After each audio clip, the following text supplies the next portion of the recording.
Hello, happy Thursday, happy Fall Equinox. My name is Vanessa. Thank you for being here.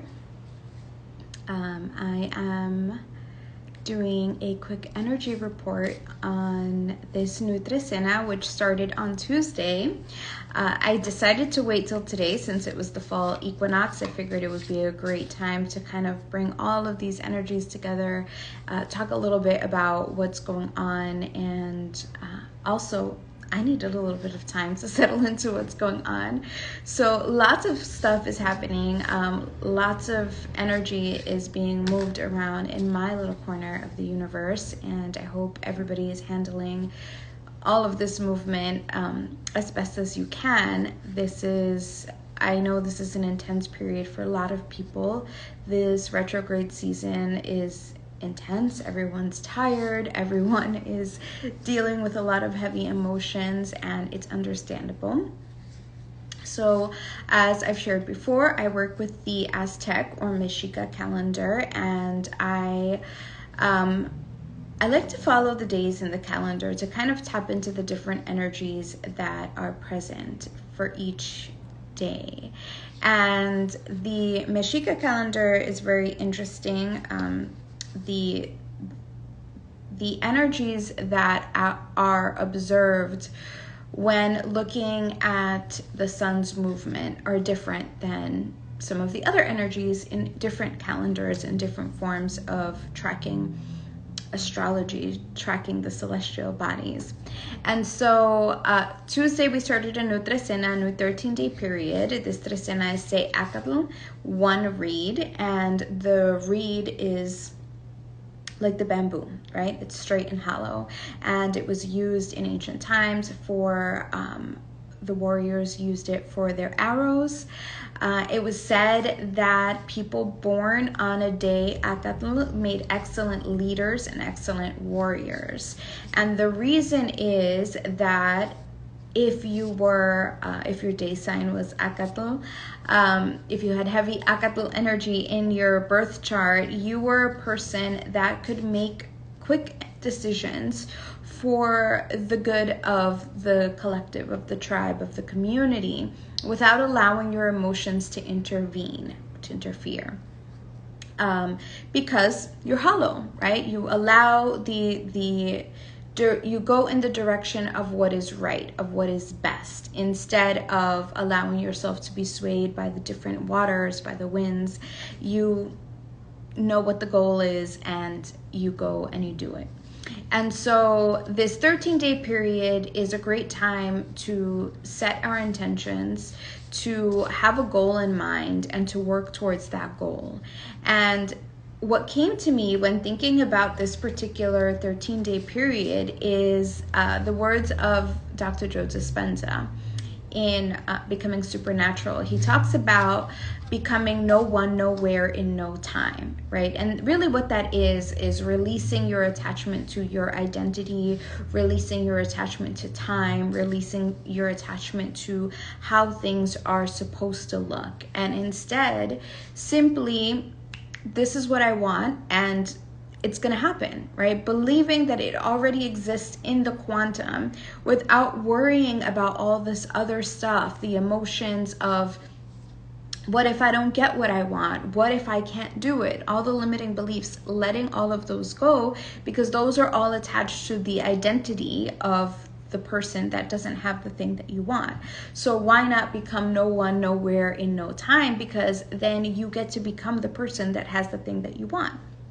I don't know if that made sense, or if it was a little too woo-woo. So yeah, this is a great time to go for what you want, to make decisions this is a time to start implementing your discipline. I have a hard time being disciplined. There are many things that I want to do and I don't always get a chance to do, or I don't make the time to do. I'm not as disciplined as I would like to be. So this is a great time to pick up the things that you are interested in doing, creating a plan, creating a strategy for what you want, and tapping into the energy of the read of becoming no one, nowhere in no time, and going straight for what you want. Today we are on a day 3 eagle, Ce Acatl, and the eagle is all about having that higher perspective. How can you think outside of your own point of view? And that's what their leaders do, right? They think outside of their point of view and they look at the bigger picture. So how can you look at the bigger picture in terms of your goals, in terms of what you're looking to manifest? And I figured I would pull some cards today. Today is the fall equinox. So again, we have equal amounts of, or almost equal amounts of daylight and light and dark. And this is a great time to find that balancing energy, ground into the balancing energy. I'm a huge fan of this season. I love the season of letting go, of releasing. And I think this summer for me, my husband and I have worked a lot on healing things from the past, bringing up things from the past and transmuting energy and kind of alchemizing some of that energy, healing, bringing things up, working through the emotions of our past experiences. And so I think it's a perfect time to let go of those things now that we've kind of called in our energy back, right? What ends up happening is when you experience a trauma, when you experience a difficult emotion, there's a part of you that kind of disappears, a part of you that runs away. And so when you go over this process, when you go into the feeling of what happened, when you process the emotions, process the trauma, you then have the opportunity to call that part of yourself back in, to welcome it, to love it, to accept it. And so for me, the fall season is a great time to then let go of these things that sometimes we hold on to that are not completely necessary anymore. If we want to create new things, we have to be willing to let go. That's the process of life and death, right? Okay, so let's see. And I think fall equinoxes are especially a great representation of the cycles of life and death, right? That perfect balance of light and dark, dark and light. All right. Awesome. So the first card we have is the 5 of Cups, and cups are about our emotions and this idea of crying over spilled milk, right? That's the kind of the association I have with this card, crying over spilled milk. What are things that you're still holding on to that you can't seem to let go of? This is the perfect time to do that. This is the season to let go of those things. Do you need to carry them? And when we are holding on to the things that hurt us in the past, we're staying in the vibration of that energy, of that trauma, of that sadness, of that emotion that we don't want to feel. Right? But then we sit here and we cry about it. Woe is me. Why did this happen to me? Why was I a victim of this? Why did I allow this to happen to me? And we sit there crying over it, and then we wonder why our lives aren't changing. So in this time of letting go, in this time of trying to make it to our great destiny, we're being asked to let go of this victim mentality. Let go of this idea that we are not in control of our lives, because the truth is we are. Even the difficult things, even the hurtful things that we've experienced, we made the choice to experience them. In the greater context, in if we think about Alan Watts talking about how this is all just a dream and we've decided to play this game and have these different adventures where we forget that we're in control of our entire experience, then we chose the experiences. They're learning lessons. Can you flip it around to recognize that if the experiences you hadn't happened, you wouldn't be the person that you are today? And so we can let them go. We can thank them. We can let them go. We can move forward and be in our joy. This is the Sun card. This is the card of illumination, a card of openness. And when we're sitting here crying over the sorrowful things that happen to us, we are not in our joy. We are not here living our best life. And why shouldn't we be living our best life? So this is the ultimate yes card. This is that fire energy, the solar energy, the masculine energy. And this is perfect for this time of the read, right? Because it is the masculine energy of action. It is taking action to get to our goals. And this is a reminder. And then the last card is the Five of Wands in reverse. This is a card of competition.